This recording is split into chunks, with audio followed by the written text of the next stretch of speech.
Okay, this is the uh, the part 5 of our discussion about police organization. So we already have our we already discussed the development of the police system and the concepts and the principles, then the organizational structures.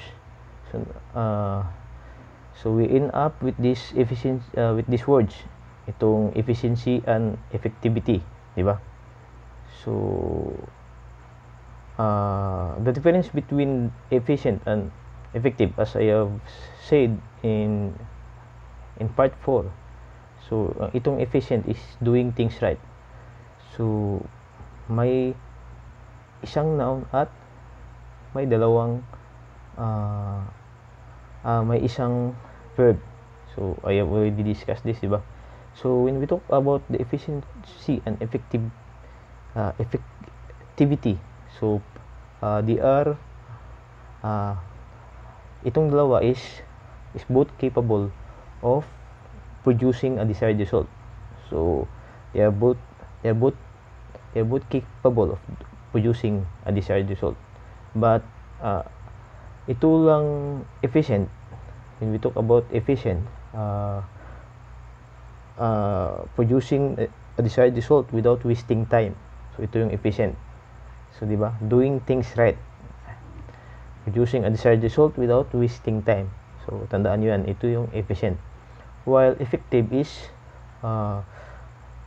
producing a result that is wanted. So pareho silang may resulta. But efficiency is more mas direct to the point. So without wasting time, di ba? So ito yung distinction ng dalawa. So efficient and effective. So punta na naman tayo dito sa personnel management or the human resource management. So tapos na tayo sa development, yung mga contributions ng mga personalities at mga theories noong unang panahon. Then tapos na tayo sa concepts and principles ng police organization.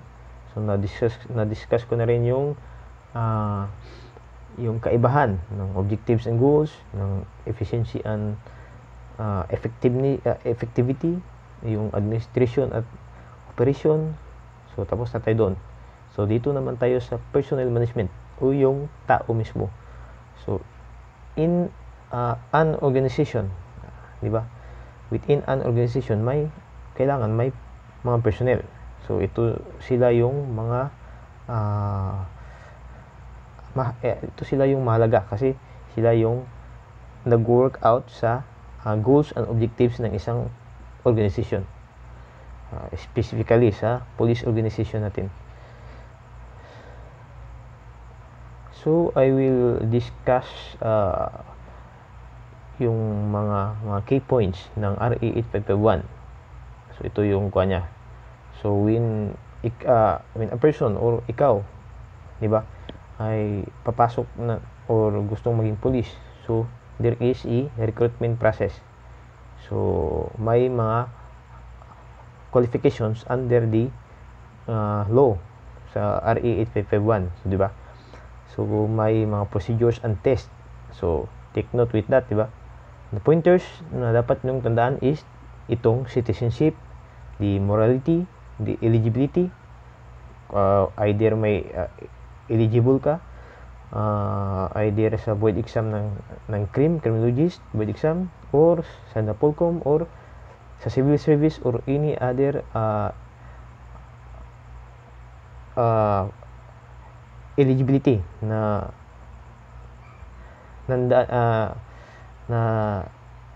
nandyan sa Professional Regulation Commission. Then the education, di ba? Kailangan bachelor's degree. Then the age, specify din dito yung height and weight, di ba? Some of the pointers din is sa selection process natin is ito yung agility. Kailangan before you will kung gusto mong maging police, kailangan mag-prepare ka muna ng agility. So ito yung ginagawa sa selection process. Agility, siyempre yung medical, di ba? Kung may mga disease ka, communicable disease or non-communicable disease. So ito yung hinahanap sa medical. At siyempre ito yung psychiatric exam, di ba? So dito matitest yung emotional, yung mga emotional quotient, yung intelligence quotient mo. So nandito lahat sa neuropsychiatric exam. So dito iti-test whether ikaw na gustong maging police is karapat-dapat ba na humawak ng baril. So dito yung itong test na ito malalaman. So kung stable ba yung emotional quotient mo, yung intelligence quotient mo. So dito sa neuropsychiatric exam. Then the interview. So may panel interview na gagawin sa selection process in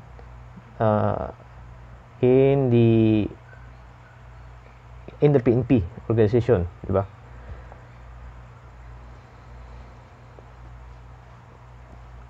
Then the appointment, the nature of the appointment, di ba? The appointing authorities, di ba? So the training, standards of training, the field training program, itong mga in-service training, so di ba? Nandito lahat. So the appraisal, note the purpose of the standards of evaluation. So itong appraisal. So kailangan natin malaman itong appraisal. Then sa RA 551, nandito rin yung promotion. Diba? Either special promotion or regular promotion ba yan? So nandito yung promotion. The kinds of promotion. Assignment. Itong assignment is the purpose or the powers or kung saan ka authorized. Kung saan ka malagay na or destino na lugar. So, dito yung assignment. Then, the salaries, the benefits, the privileges, mga incentives and awards, the pay and allowances, then, the retirement benefit. So, nandyan ito sa 851. Then, you should also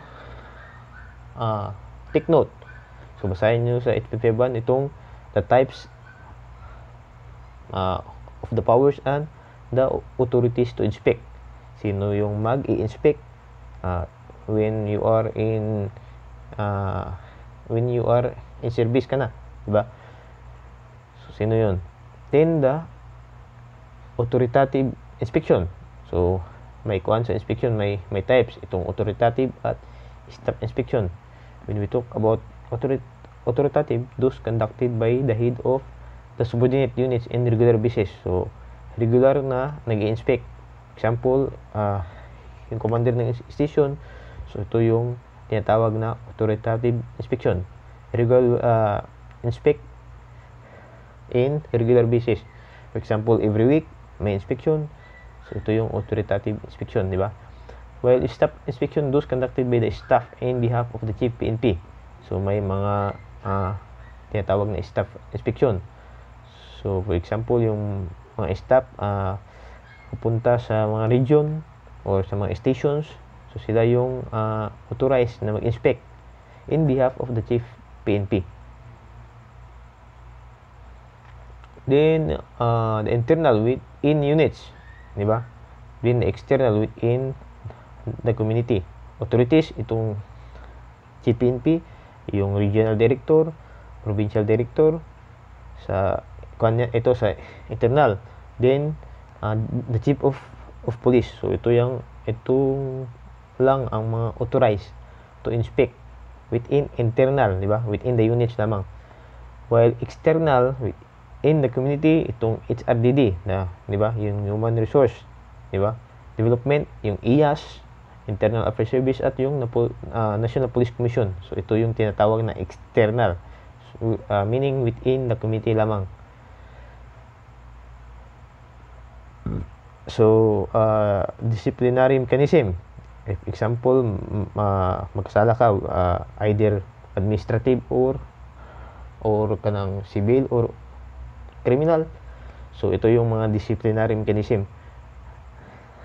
Pag take note, itong mga LCE, plebe, IAS, the Chief of Police, the RD, Chief NP, then the admin offenses. Di ba?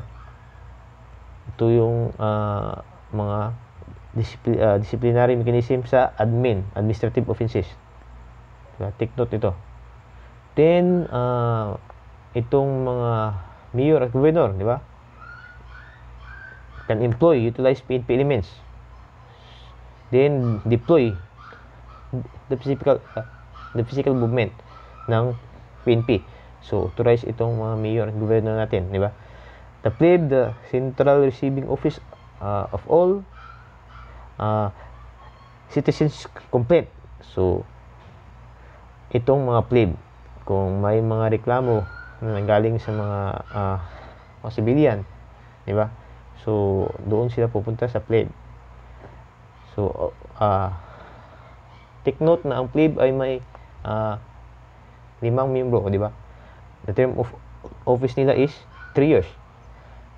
Then, take note that itong plebe or the People's Law Enforcement Board is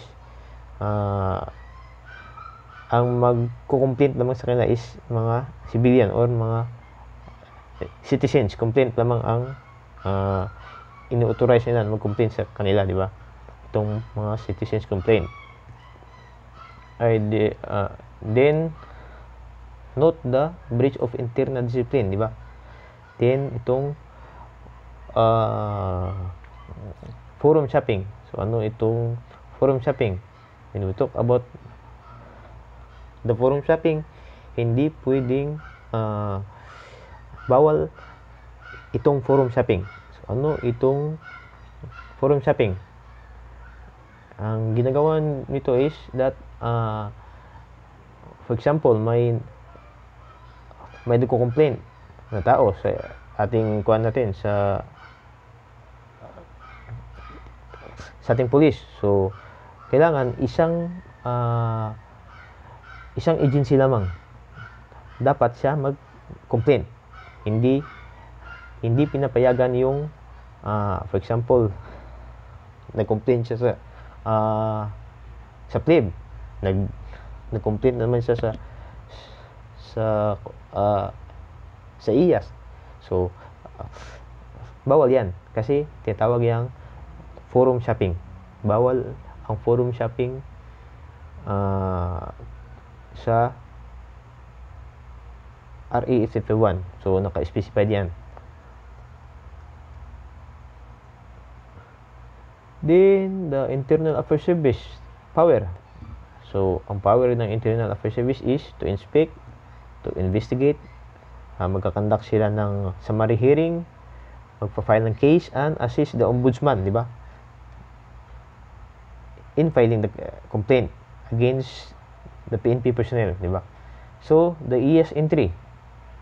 So, paano makakapasok sa IAS? Voluntary, kailangan may 5 years experience.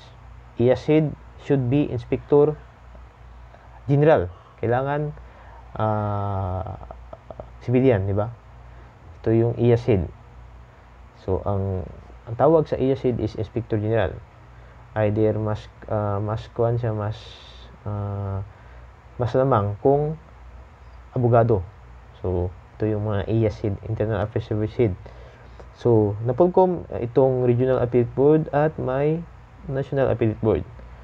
So, yung Regional Appellate Board will hear decision from People's Law Enforcement Board, from RD, and Mayor. So, itong tandaan nyo, take note, it is the National Appellate Board will hear decision from the Chief PNP. So, ito yung mga kuha nila, mga trabaho nila. Then, administrative offenses. So, nandyan din sa RA 851 itong mga light offense, the least grave offenses, din the grave offenses. ang mga imposable penalties nila is either reprimand, forfeiture of privilege, suspension, demotion from rank, or dismissal from service, or any combination nila. So na-discuss ko na itong malfeasance, di ba? When we talk about malfeasance, the misconduct, di ba, ng PNP personnel, misfeasance, irregularities from the service, then the non-feasance, neglect of duty. So ito yung tatlong forms ng administrative offenses. So take note with this, mga words na ito. So sa retirement, the nature of the retirement, di ba?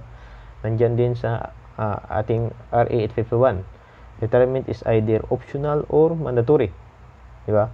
When we talk about optional, the years of service is